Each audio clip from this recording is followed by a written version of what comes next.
Well, good afternoon, everybody. And our company is in Puerto Rico, Sabana Seca, Puerto Rico, and in our factory that makes the panels and also the structural mortars as well. We're located in Long Beach, Mississippi. That's Gulf Concrete Technology up there. And today we're going to be speaking about the expansion of 16 structures with these skip structural concrete insulated panels. So in our agenda today, we'll be discussing a project where we did some expansion due to some repairs due to hurricane winds tearing out the roof of this structure, and so we'll discuss what's the skip system a little bit, how the mesh connections are made, and also how you connect to the existing structure, and also how the dowels are anchored to the foundation. We're going to see some roof connections of the existing structures with the panels, and also how do we use our machines like the MTEX, Monomix to let's say shotcrete the mortar to the walls or let's say the ceiling. Then after that, then we'll be open to some questions. So this system is let's say the structural insulated building component, or SCIP, structural concrete insulated panels, are made in two different forms. One is with the EPS, with the PSM components, where you start off with the EPS, expanded polystyrene core. And those are used, let's say, mainly on walls, and also you can use them on ceilings. That's the one here on the left. And wherever you have spans in rooms up to, let's say, 12 feet, you can use PSM components of these types of panels. Then the foam is covered with a steel mesh. This steel mesh is galvanized, and it's like, let's say, 95 KSI. So it'll have mesh on both sides of the foam. Okay, and then that is also covered by a structural mortar, right? This mortar is 4,000 psi, and it also comes in bags, 50-pound bags. And you can, let's say, shotcrete the mortar or spray the mortar on each side of the panel. If it's a wall, or if it's a ceiling, then underneath, just underneath that ceiling, and then over the panel, you're going to be using, let's say, concrete, let's say 3,500 psi concrete.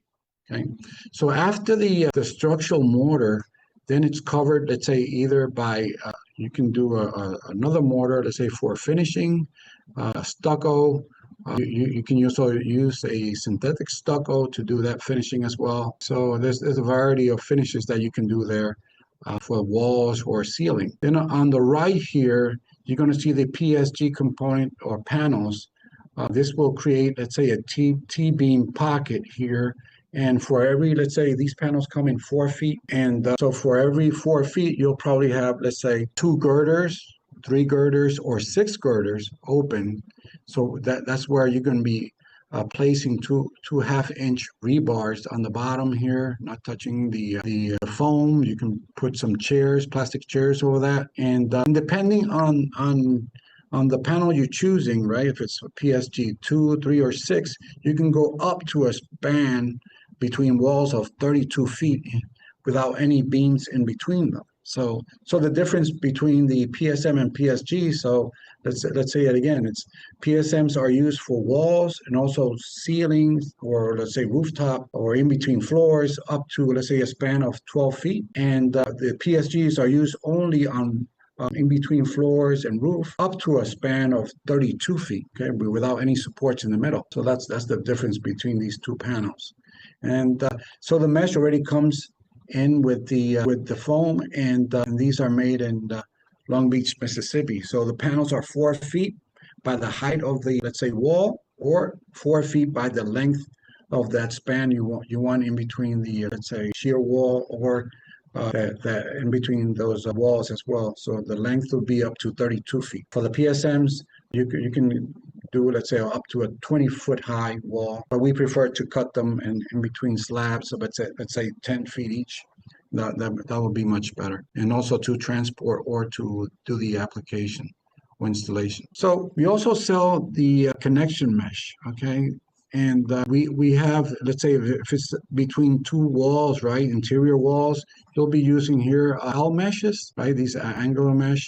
and that's what's connecting the panels in those corners, right? Or if it's a slab and the wall, you also be using these meshes that they'll probably be 7 inch by 7 inch, right, on these angles. And if it's an exterior wall, right, and in that joint between those walls that are joining, that mesh will be, let's say, about a foot, 12 inches, and then the other side will be like 7 inches. So that's where we use the long L mesh. Okay. Also, we also have the U's, and depending on the size of the panels that you have, let's say you have a PSM 80, which is 4 inches wire to wire. That's the thickness of that panel. So you probably use an RGU 80. And these are used, let's say, all around the perimeter of the windows and doors. That's what you're using. Or let's say you have a wall where it just ends there, and on that perimeter, then you're going to be putting that U mesh. You never want to put some mortar over foam without any mesh over it. So you have something anchoring that mortar to that wall, right? And also, we also produce the flat mesh, which is here in the bottom. These come, let's say, in 15 inches by 4 feet, and these are used, let's say if you make a cut in one of these walls, and you have to cut the mesh, the original mesh that comes from the factory, then you can put these flat mesh and clip them over the existing mesh. And yeah, these clips are clipped in there with a hog clip gun. All right, okay, you can buy those in Amazon. They're about $210 each, and you can also buy the clips there as well. So let's say every 2 squares, you'll be putting, let's say, a clip to anchor those meshes to the existing panels. Then we also produce panels that are 4 feet by 8 if you need them, or 4 feet by 4. 4 feet by 4, we use them, let's say, as splice meshes, where let's say you have a PSG up to, let's say, 20 feet, and you want to add 2 feet or 3 feet to that roof. Then you can also cut them in the field, and you can put a 4 by 4 mesh over and under that panel, right? And so that's where you do a splice mesh. So in that joint, you'll have, let's say, 2 feet on each side with that 4 by 4 mesh. So here are some examples of how they look like. These are the top one. Here's a flat mesh. Here you have a U mesh here, and then your L mesh is on the bottom. Okay, and these are some of the places you can use these flat meshes. We use, let's say, 2 feet by 7 inches. You can cut them there. If you get, let's say, a 15-inch by 4 feet mesh from the factory, right? You can cut those in 4 pieces, and those 4 pieces will go in that at 45 degrees to that corner. So that you can reinforce any movement there, and you don't have any future cracks there. Also, if you, let's say, cut, let's say, the wall, you can also, let's say, mend or fix that. If you cut the original mesh, you will fix wherever you cut with that flat mesh. Okay, it could be horizontal, vertical, and so let's say you're putting a pipe, electric pipe, or plumbing. You probably might cut, or if you use a flexible pipe, you might not need to cut, those areas. So, and then in the corner, let's say here's your corner of the in between walls. Then you're going to use an angular mesh, a small one, 7 by 7, there in the interior, and then in the exterior on the outside where you're going to have the joint. And that side, you're going to put the 12-inch side of that mesh, and then the smaller side on where the joint is not located. Okay, so that's the other mesh we use. And also here the U meshes are used in all the perimeter of the windows and doors, as you can see here, and that's to reinforce those corners. We usually leave, like, let's say, 1 inch between the foam and the mesh, and then you can form this with a 2 by 6. Okay, and then you can form it so that you also have whenever you, let's say, spray the structural mortar, then you have an edge about 2 inches of structural mortar, so that you can anchor your windows and doors to those areas. Okay. So where do we anchor these panels to the floor, and how, right? So let's say this is your foundation on here on the right. We do recommend that you can drill a hole, right, and go down, let's say 7 inches, and instead of having the rebars coming up these dowels from the foundation, you can drill them. So you can finish your let's say your foundation and floor first, and then you can come in and measure from the, let's say, from the side, the exterior side of that building, let's say 2 inches, and then put your first rebar, then mark, let's say 4 inches. And if you, let's say if you're using a PSM 80, then you just mark 4 inches from there, and then that's where you're going to do the drilling of those holes. So how are these holes are located to do that, right? And also before I go to the next diagram, so you drill the hole 7 inches. So that's how you're gonna, let's say, put epoxy in there, and then put the rebar. Then that rebar should be over the surface of the floor about 18 inches high. Okay, and that's with a technical evaluation report. That's doable, right? That's how our system is designed and tested. And also it's tested with a 3/8 of an inch rebar, number 3 rebar. So that could be just enough to for those buildings. Okay. So how do you space these rebars out, right? So let's say you start in the corner here, and then every 16 inches you're going to be drilling a hole, right? And that has to be so inside the mesh of that panel, right? It has to be inside. So that's where you want to have your rebars, okay? So then on the other side, it's going to be staggered, let's say 8 inches from the first one, right? And then spaced out every 16 inches. So every 8 inches, you're going to have a rebar in your let's say wall or on these panels, right? So this could be on let's say on the floor, or it could be on a beam, sorry, on a column, so that you want to join to a, let's say, or let's say a structural wall, a concrete wall, structural concrete wall. You can make also these holes, and that's how you're going to be connecting to the walls, to either a column or let's say a beam as well. That's how you connect. But again, these system the system has to be designed by a structural or engineer or an architect, right? And you have to have some design before you install these systems, right? So once you have your rebar, okay, you start. Let's say you're doing a wall. You start off from a corner, right? And you just put two panels up. These panels come in 4 feet by the height of the wall, okay? And so you'll be putting one next to the other, and each panel comes with a, let's say, 2 square flat, okay? So there'll be an overlapping here on each side of the wall, and that's where you're going to be putting your clips, right? No additional meshes is needed when you're putting one panels to the other side by side there. Okay, so this is the way the dowels is distributed, and then once you put it on the floor, or let's say if it's on the wall, then you'll be anchoring those the wall there. So once you put your panels on the floor, right? You need to use some wire.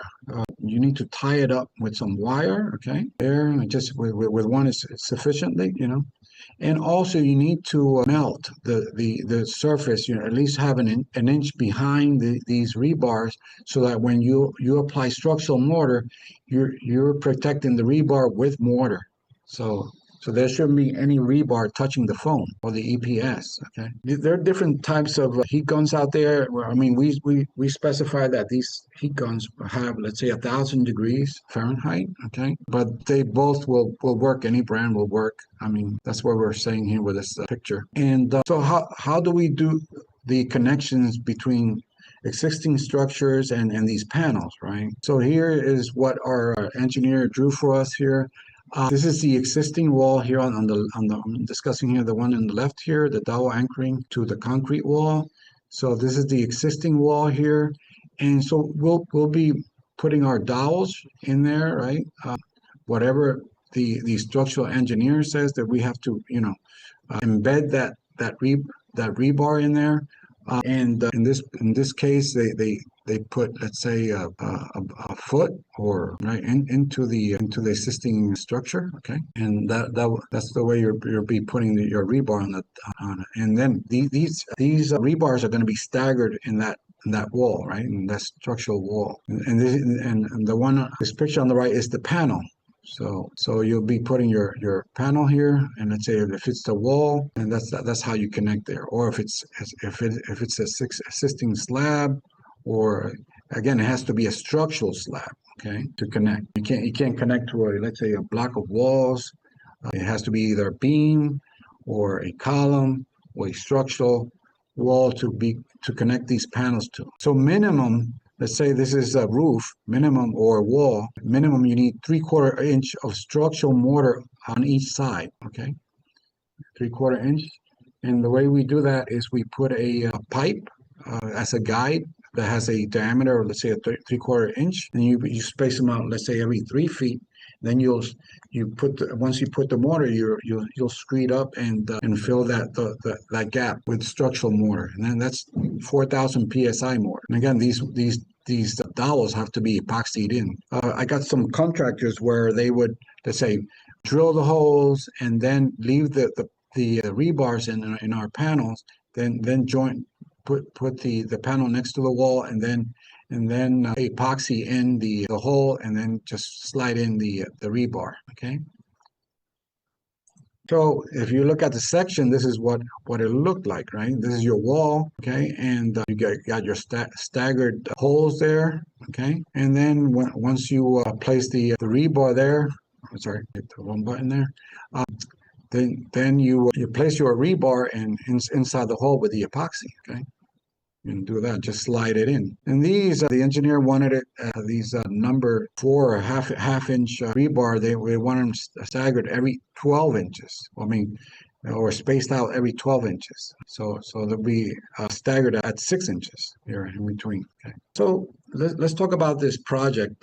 This was a project where they did the repairs in Puerto Rico, and it was after Hurricane Maria. So this is how the house looked before Hurricane Maria, and after Hurricane Maria, they had block walls, concrete columns, beams, but the roof was made of wood. Okay, and part of it just came out, right, with the high winds. We had high winds about 175 miles per hour to 200 miles per hour in some areas of the island over here. And then when they started remodeling the house, right, to do the repairs, they took out all the roof, all the wood out, and all the windows. They took them out, and so they can refresh the structure. Okay, and they wanted the walls a little bit higher, so they added, let's say, 2 feet on the walls with our panels.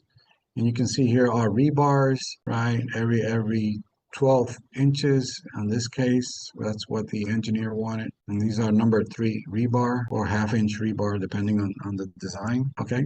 So how did they connect the roof to the existing structure, right? And here's a layout, right? Of this is your existing blocks, all right, wall, and then had a beam, right? So they drilled a hole and they put a rebar, okay, here, and so that they could anchor the panels on the roof. So you can see there they did an L shape later on here, and so these are two number 4 rebars they used, and the dowel was number 4, and that's kind of hard to bend. 3/8 of an inch is easier to bend than number 4 rebar, but that's what the engineer wanted. And here you can also see the side anchor of the concrete beam using a PSG panels. They also use PSG panels. So that's the one that has the U, where you can put 2 half-inch rebars. And these are the what we call a bond beam, which they made or they formed in place. And so you have your half-inch rebars on the bottom, okay, of that U. Okay, sorry, and also you did some L shapes into that U as well, and added, let's say, 3 feet additional anchoring into that U of that T beam. Okay, inside our panels. So that's how they did the connection with the bond beam, and then after they placed the concrete, which is about 35 psi, right? minimum that it should be over the mesh about 2 inches. And then if it's not, if it's you don't have a huge slope, then you have to at least do, let's say, every foot go up a 1/4 inch. So probably in the middle of that building, it'll have 5 inches over the mesh, right, of concrete, and then on the side of that building, it'll have about 2 inches, which is the minimum we require over the mesh. And this is how those L rebars that are anchoring to let's say the roof. Let's say if I go back here, see the how they anchored here to that beam. This is where the beam was at. And so they bent the rebar over the panels. See, they did additional reinforcement of the mesh. You can say this is like a splice mesh here when you're adding more say flat mesh over that. And here you can see on the side how they connected to the existing structure with the staggered rebar every foot, you know? And over here they did more reinforcement as well on the top of and bottom of the roof. So this is how it looks on the bottom of that roof, right? They connected the rebar, they drilled a hole to the let's say this could be a shear wall, this could be a beam, okay? And so they drilled a hole in there, and they embedded the 1/2 inch rebar. And you melt around where the rebar is, so that when you spray the structural mortar underneath that roof, then you have enough material there to anchor around that rebar. Okay, at least an inch around that rebar. You have to separate the foam from the steel. And this is the PSC anchoring to the concrete beam. Here you can see the beam there that they'll be forming, and they're forming it right now. It's very important before you walk over these panels that you have your supports, say 4x4 with steel columns in there. At least, I mean, these 4x4, you got to space them out every 4 feet minimum, right? And then they should be going. Let's say if the length of the panel is going this way, then that means your transfers to that length. You have to put your supports, okay, going down this way. Okay, that's very important. Then on the right here, you can see the bond beam here. Okay, they did additional reinforcement. And you can see the PSG panels, right? Where this would be the U going down. This is where you're going to have your 2 rebars going down, and they use these 3/8 of an inch U's so that it doesn't touch the bottom. It's like kind of your chair at the bottom there of that foam, right? So you have 2 1/2 inch, plus you have negative rebar on the top. They added so. And again, this was a design by a structural engineer or an architect, right? Here you got a closer how you can see the rebar, the 2 1/2 inch rebar going in to the bond beam at the end of that. This would be your 3/8 of an inch rings or hoops, and you probably have like 4 1/2 inch rebars on that beam, okay? And then you're forming it. So once you place the concrete over this panel, then you'll also form the beam in there. So it's all monolithic. Then on the bottom side of those panels, you'll be putting, let's say, L meshes underneath.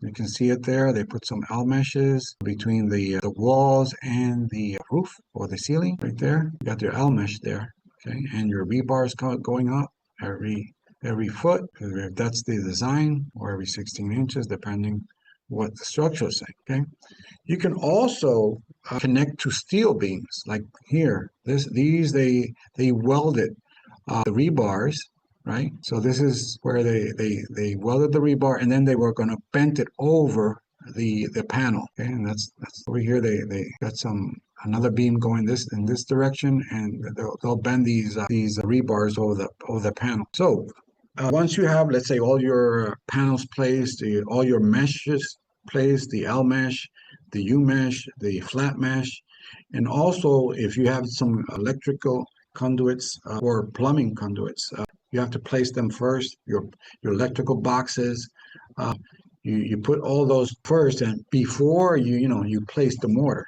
That's very important. Sometimes they don't listen, but it happens that some places you don't put your pipes together before you put the mortar, and then you have to come back and open some areas. So you got to make sure you have all your plumbing and electricity in place first. I mean, the wire is not necessary until, let's say, afterwards you finish the mortar part, but at least have your conduits in there. So how do we apply the mortar?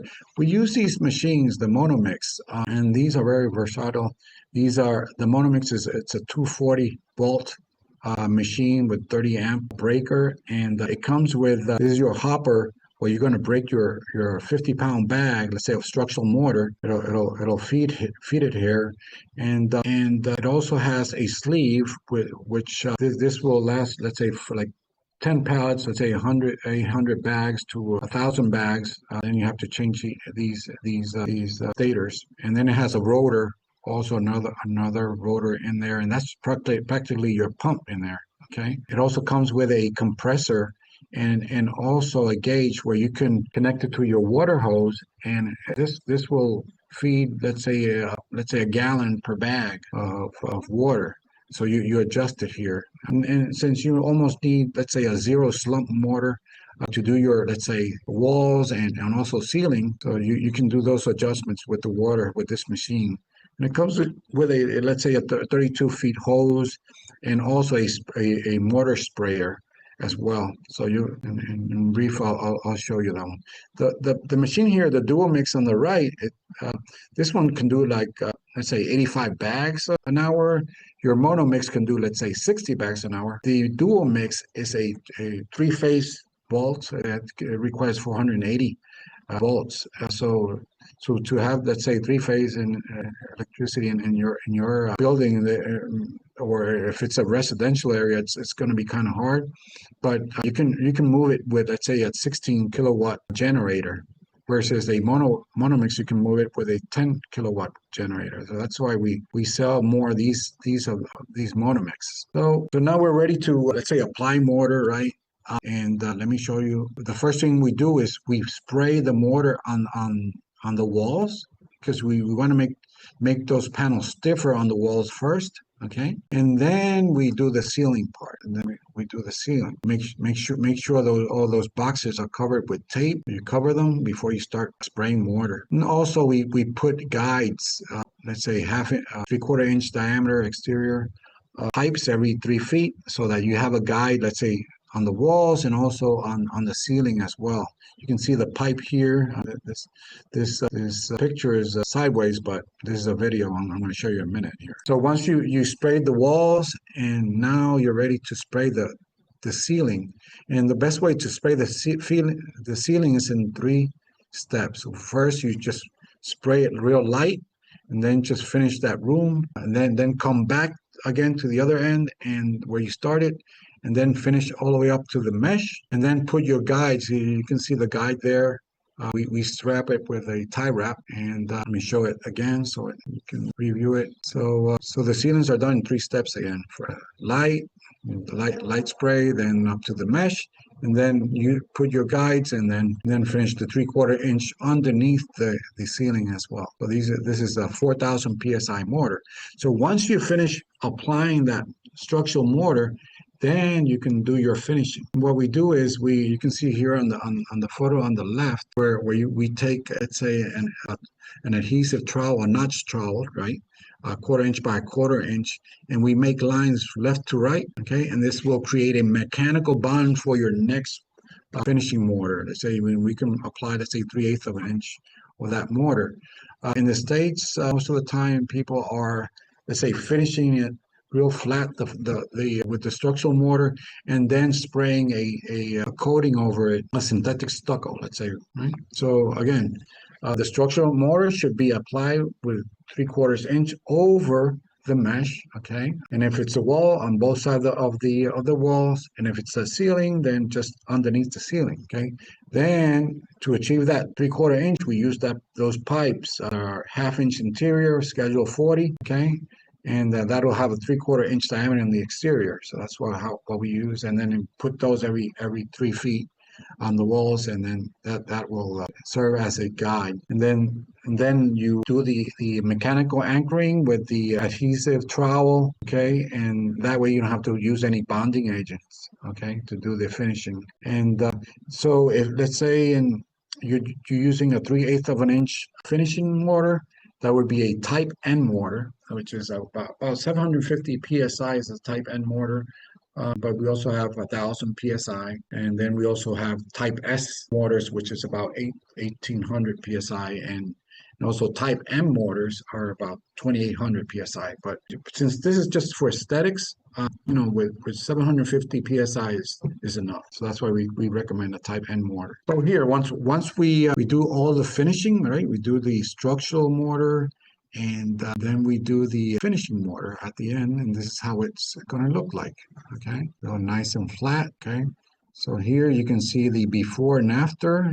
Before the Hurricane Maria, and then after the remodeling of the inspection of this structure with the panels. So how beautiful it's looking there. Here's some more photos on the other side of this building, of the house.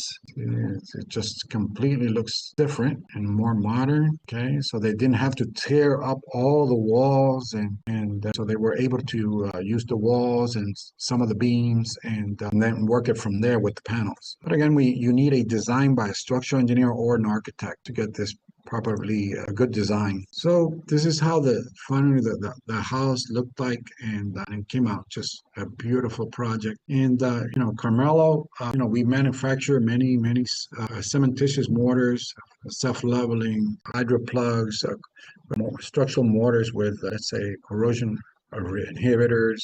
We also have thin sets, blocks, retaining walls. But in the States, we're just working with Gulf Concrete Technology on our, let's say, structural panels, the SCIP system, structural concrete insulated panels. That's where we make them in Long Beach, Mississippi. So we're open. You can open your mic if you have any questions. We can take them right now. Rob, Jorge, Chris, Mark, any questions? Yeah, we are. It's Jorge. Hello, how are you today? I'm doing good. All right. Do you have a set of drawings, digital drawings that you can distribute? Yes, we can. If you can send us your email at info at, we can send you, let's say, our technical evaluation report. We can send you the drawings that we have in DWG and also PDF of giving you details of what to put in your structural plans, yeah, or detailed plans. Can you repeat the email? Can you repeat that? Oh, it would be info@carmelo.com. Thank you very much. Sure. Thanks.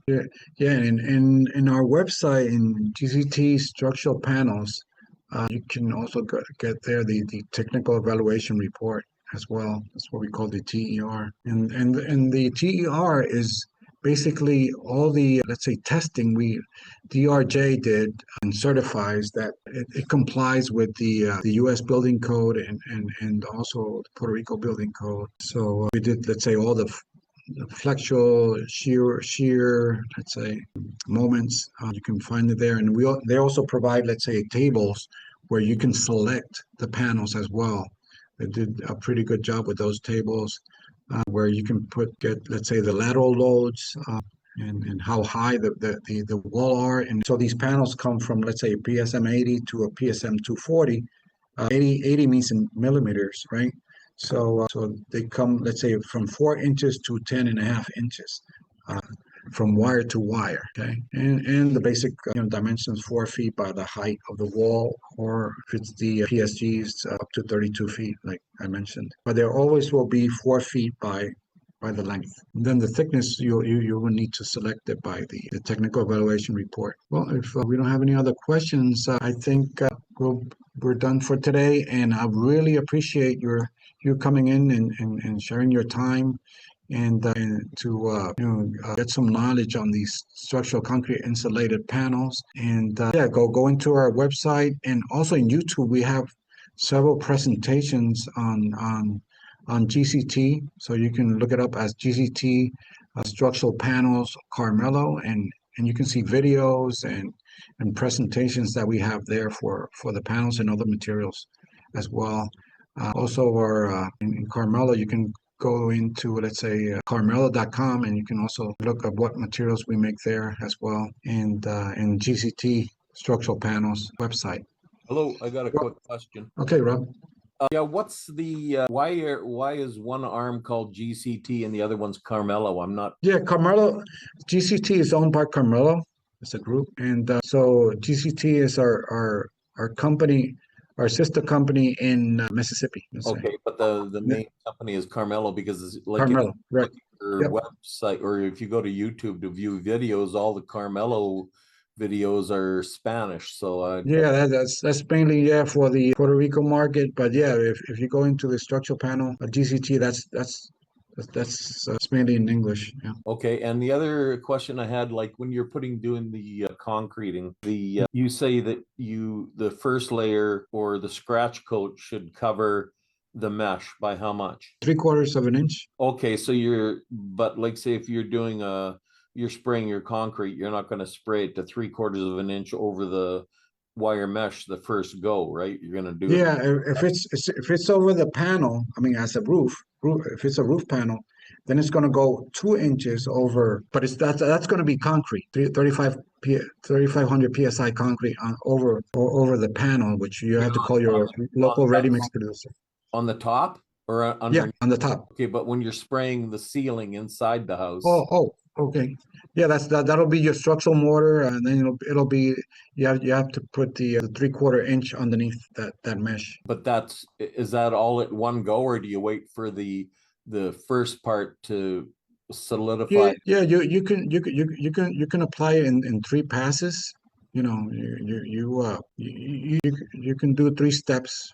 You know, real thin, and then up to the mesh, and then put your pipes that have the 3/4 inch diameter, and then that'll give you the 3/4 underneath the mesh. But As a that's gu- a scratch coat for your finishing coat. Then you want to say it could be as little as a 1/4 inch. right. As a little. So I mean, if you've got those plastic pipes in there, why wouldn't you use that to finish like? Is there any The, just just the structural mortar, just to keep you as a guide for that 3/4 inch. right? You, I get and that. then you take them out. You have to take them out. No, I realize that as well. But I mean, couldn't you just finish the concrete to that level with the plastic pipe? Do you need to put another coat on after that? Yeah, the problem with the structural mortar is, we try to make this material so, let's say, let's say, cheap, let's say, where it has a lot of cement and also has fibers, but some plastic shrinkage will appear there or cracking, and so that's why you want to cover it either with the synthetic stucco or a thin layer of finishing mortar, which is the type N. So then you absolutely have to have the 4,000 psi concrete 3/4 of an inch over the wire mesh, That is correct. Yeah. and then you can put a finishing concrete or silicone or whatever kind of coating you want on after that. Yep. Okay, got it. Okay. The same thing with the walls, you do the same thing. Right. And so probably what a guy would do is like with those plastic pipes, you'd spray your mortar on till you get a little bit over that, then screed it, and then put your scratches in there afterwards so that you can apply your finishing whatever concrete or whatever afterwards. Is that correct? Yeah, I mean, you can on the walls, you can finish it all the way up to the pipe, the outer side of that pipe, which already has the 3/4 over the mesh, right? Yeah. So when you screed it, then you just make the lines on it and just leave it there, and then you can finish it with that either 1/4 inch or 3/8 of an inch of type N mortar. So the type N is 750 pounds. You're going with that softer or Yep. mortar because it doesn't crack as much. Is that the idea? That's the idea. Yeah. Is it easier to finish as well? It's easier. It's easier because it'll give you time to finish it with the say the trowel and then the sponge, and then you'll finish it better. Yeah. Yeah. Go ahead. Sorry. And also that all these mortars have plastic fibers as well to control the shrinkage cracking. Yeah. So what kind of fibers is it? Like fiberglass? It's plastic. It's plastic. And you think that that's better than fiberglass, or that's just what you guys sell? Yeah, that's the most of the industry sell. I mean, like even for your regular concrete, if you ask for them for fiber, that's what they're going to put. Oh yeah. See, again, my problem is because I'm in Canada and we get like upwards to -50. And so, we want to mitigate as much water penetration as possible. Right. You know, I would even like to is your 4,000 PSI mortar, do you have a waterproofing additive in it or anything like that? Well, the water cement ratio there is real low, so you're gonna have real dense mortar there. And we also have testing on waterproofing of our system. So, I mean, this is gonna have like 2 inches of mortar on your exterior. That's more than enough to hold the water out. Yeah, well, I mean, the concrete acts like a sponge, so the water's gonna stay Yep. there, Yep. right? So let's say for the roof, if you have a flat roof or a slopey roof, right, and it's a concrete, then we recommend you seal it with, either silicone or, whatever method you guys want to waterproof it with. On the walls, you'll probably use a synthetic, let's say, paint over that, okay, and that's But you don't so. have an additive that's in the concrete that will help with the waterproofing of the concrete itself? No, no, not for this product. Okay, Yeah, because we do have one, but that one, the paint doesn't stick to it. Yeah, because hydrophobic. Yeah, right, that's the problem. So we would sell it to you either gray or white. got it. Yeah, we use it more in foundation, or Is that your own ad mixture or is that from a different company? it's our mixes, Well, because our mix designs, our mix I, designs. I know there's a new company, and I think we talked about this last time, and you guys Mhm. said you would do some testing with it to see if it would work with your concrete. How do I guess I just got to get a hold of Scott and arrange something where I send some additive down to you guys and you can do some testing on it Yeah, yeah, and we can take a look at that. see if it's paintable or not. I don't know, like, so you can't even with your additive, you can't even add like you were talking about a silicon base or a latex based, like a stucco. That won't stick either.